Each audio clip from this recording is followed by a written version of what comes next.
হরে কৃষ্ণ। আজ আমরা মহাপ্রভু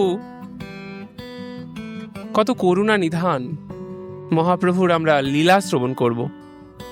তিনি একটা কুকুর ছানাকে কিভাবে কৃপা প্রদান করছেন, মহাপ্রভুর কৃপার ফলে কুকুর ছানা কিভাবে উদ্ধার লাভ করছে, সেটা আমরা আজকে শ্রবণ করব। সামনেই মহাপ্রভুর আবির্ভাব তিথি। চলুন আমরা চৈতন্য মহাপ্রভুর কিছু লীলা আমরা শ্রবণ করি। হরি বল। তো আমরা জানি ভগবান শ্রীকৃষ্ণ মুক্তি প্রদান করেন, তাই তার আর এক নাম মুকুন্দ। কিন্তু চৈতন্যদেব শুধুই মুক্তি প্রদান করেন না, তিনি প্রেমও প্রদান করেন। তিনি তখন 3-4 বছরের বালক। একদিন কয়েকটি কুকুরছানাকে তার বাড়ির পাশে খেলা করতে দেখলেন। তাকে আসতে দেখে কুকুরছানাগুলি দৌড়ে পালালো, কিন্তু একটা থেকে গেল। তাই তিনি ভাবলেন, আমি এটিকে পুষব। কুকুরটির গলায় দড়ি বেঁধে ঘরে নিয়ে এলেন এবং জড়িয়ে ধরে আদর করলেন। কিন্তু সচিমাতা তা দেখে বললেন, এসব কি করছো? তুমি ব্রাহ্মণের ছেলে, তোমার ঘরে কুকুর রাখা ঠিক নয়। নিমাই উত্তর দিলেন, না না, এ তো আমার পোষা কুকুর। সচিমাতা বুঝিয়ে বললেন, ওকে তুমি বাইরে রাখো, কুকুরকে ঘরের ভেতরে নিয়ে আসা উচিত নয়। বৈদিক প্রথা অনুযায়ী কুকুর হচ্ছে অশুদ্ধ, তাই এদেরকে বাইরে রাখা হয়, কারণ ঘরে থাকলে ভগবানের তৈরি নৈবেদ্যর দিকে চোখ দিতে পারে। তখন শ্রী চৈতন্যদেব বললেন যে তিনি তার বন্ধুদের সঙ্গে স্নান করতে যাবেন। তাই সচিমাতা তাকে বললেন, ঠিক আছে, তুমি গিয়ে স্নান করো, আমি তোমার কুকুরছানাকে দেখভাল করব। কেউ কিচ্ছু করবে না।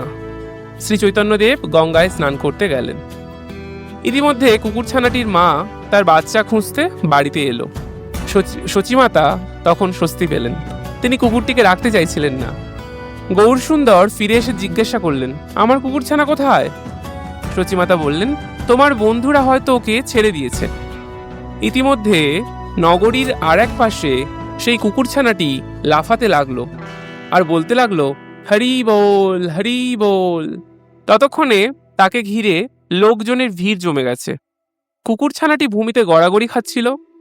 সে ভগবান শ্রীকৃষ্ণের অপ্রাকৃত প্রেমে বিহ্বল হয়ে বলতে লাগলো, হরি বল, হরি বল।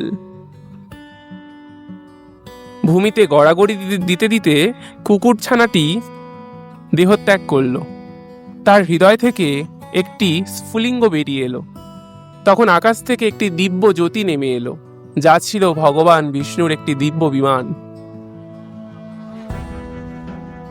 তখন কুকুরটির আত্মা একটি মানব রূপ ধারণ করলে বিষ্ণুদূতেরা তাকে সেই দিব্য বিমানে করে চিন্ময় জগতে ফিরিয়ে নিয়ে গেলেন। এভাবে এমনি শিশু অবস্থাতেও শ্রী চৈতন্যদেব প্রেম বিতরণ করেছিলেন। শুধু তার আলিঙ্গন লাভ করেই কুকুর কৃষ্ণ প্রেম প্রাপ্ত হয়েছিল। এমনি কেউ যদি শুধু শ্রী চৈতন্যদেবের চরণ পদ্ম স্পর্শ করেন, তাহলেই তিনি ভগবত প্রেম লাভ করবেন। চৈতন্যদেব এতই কৃপালু, এতই মহান। ভগবানেরই অপ্রাকৃত লীলা, মহাপ্রভুরই অপ্রাকৃত লীলা আমরা উপলব্ধি করতে পারি। যদি আমরা মহাপ্রভুর কৃপা লাভ করতে চাই, তো আসুন সবাই মিলে মহাপ্রভুর যে নির্দেশ করছেন, সেই নির্দেশে আমাদেরকে এগিয়ে চলতে হবে। মহাপ্রভু বলছেন এবং তিনি ভক্তরূপে এসে আমাদেরকে শিক্ষা প্রদর্শন করছেন। আর তিনি বলছেন, ভজ শ্রীকৃষ্ণ, লহ শ্রীকৃষ্ণ, কহ শ্রীকৃষ্ণের নাম রে। যে জনা শ্রীকৃষ্ণ ভজে, সে হয় আমার প্রাণ রে। হরে কৃষ্ণ। আমাদের ভগবানের অহেতুকী প্রেম লাভ করতে গেলে মহাপ্রভুর আদেশ নির্দেশ আমাদের পালন করতে হবে এবং সেই ধারায় চলতে হবে। প্রভুপাদও সেটাই নির্দেশ করে গেছেন। হরে কৃষ্ণ, হরি বল।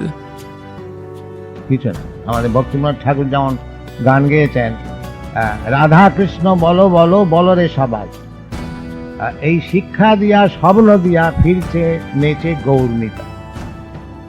কেন মায়ার বসে যাচ্ছ ভেসে খাচ্ছ হাবুডুবু ভাই, জীব কৃষ্ণদাস এ বিশ্বাস করলে তো আর দুঃখ নেই। বাস। যে কৃষ্ণদাস এই বিশ্বাসটা হলে আর কোনো দুঃখ নেই। এইটা হচ্ছে আমাদের বিচার্য বিষয়। আপনারা এ বিষয়ে ভালো করে বুঝুন, চেষ্টা করুন, এইটা আমাদের কাজ। ধন্যবাদ।